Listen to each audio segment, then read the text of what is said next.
بسم اللہ الرحمن الرحیم۔ آپ دیکھ رہے ہیں YouTube channel homeopathic doctor Abdul Sattar Arbab. السلام علیکم جی۔ آج میں پارٹ 5 ہومیوپیتھک بائیوکیمک میڈیسن کے بارے میں بتانے لگا ہوں، جس کا نام ہے کالی سلفیورکم۔ اس کو کالی سلف کے نام سے بھی جانا پہچانا اور خریدا جاتا ہے۔ یہ دوا جو ہے، اس کا میں آج آپ کو جو ٹائٹل بتاؤں گا وہ ہے سر درد، نزلہ، زکام اور کھانسی۔ اس کے لیے یہ بہت مفید دوا ہے۔ نزلہ زکام جب مریض کو ہو جائے تو اس کی فرسٹ سٹیج کے لیے یہ دوائی استعمال نہیں کرنی۔ فرسٹ سٹیج سے مراد یعنی نزلہ زکام ابھی جاری ہوا ہے، نزلہ زکام ابھی شروع ہوا ہے، پھر یہ دوا کو مت استعمال کریں۔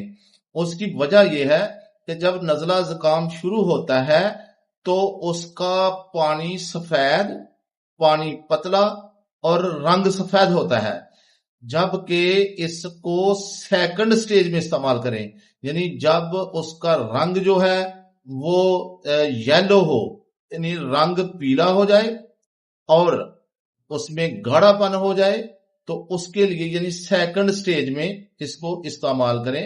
نزلہ زکام میں اس کو سیکنڈ سٹیج میں استعمال کریں، فرسٹ سٹیج میں یہ کام نہیں کرے گی۔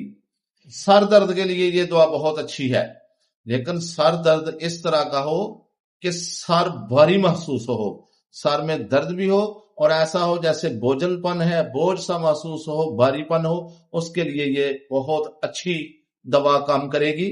اور اس کے علاوہ جو ایسے مریض ہوتے ہیں وہ گرم کمرے میں جب جاتے ہیں تو پھر ان کو تنگی محسوس ہوتی ہے، یعنی وہ کہتے ہیں کہ جب ہم گرم کمرے میں جاتے ہیں یا کسی گرم جگہ پر جاتے ہیں تو کہتے ہیں ہماری تکلیف جو ہے وہ بڑھ گئی ہے، ہمیں تکلیف میں اضافہ ہو گیا ہے۔ جبکہ ٹھنڈی اور کھلی ہوا فضا میں جب جائیں تو پھر وہ اپنے آپ کو ایزی محسوس کرتے ہیں۔ ان لوگوں کے لیے یہ دعا بہت اچھی اور مفید ثابت ہوتی ہے۔ اس کے علاوہ یہ ایسا مریض جو ہے اس کی زبان جو ہے اس کا رنگ یلو یعنی پیلا پن ہوتا ہے، لیکن جو رنگ پیلا پن ہوتا ہے وہ زبان کے سینٹر میں ہوتا ہے، یعنی زبان کے سینٹر میں درمیانی حصے پر پیلے پن کا ظاہر ہونا۔ اس کے علاوہ ناک بند بھی رہ سکتی ہے، یعنی ناک جس کو آپ کہتے ہیں کہ نزلہ زکام رک گیا ہے، یا بعض مریض ایسے بھی بتاتے ہیں کہ ہمارا جو ہے نا ناک بند ہو گیا ہے۔ یہ اکثر ایسا مریض بتاتے ہیں کہ ہمارا ناک جو ہے وہ بند ہو گیا ہے یا نزلہ زکام رک گیا ہے، لیکن اس میں پیلا ریشہ بھی خارج ہوتا ہے۔ ان مریضوں کے لیے بھی یہ دوا اچھی اور مفید ہے۔ کچھ لوگوں کے گلے میں بلغم کا اخراج ہوتا ہے، لیکن جو بلغم کا اخراج ہوتا ہے اس کا رنگ پیلا ہو تو اس کے لیے یہ دوا بہت اچھا کام کرے گی۔ کھانسی کے لیے یاد رکھیں، کھانسی ہو لیکن بلغم یا جو ریشہ نکلتا ہو اس کا رنگ بھی پیلا ہو تو پھر کام کرے گی۔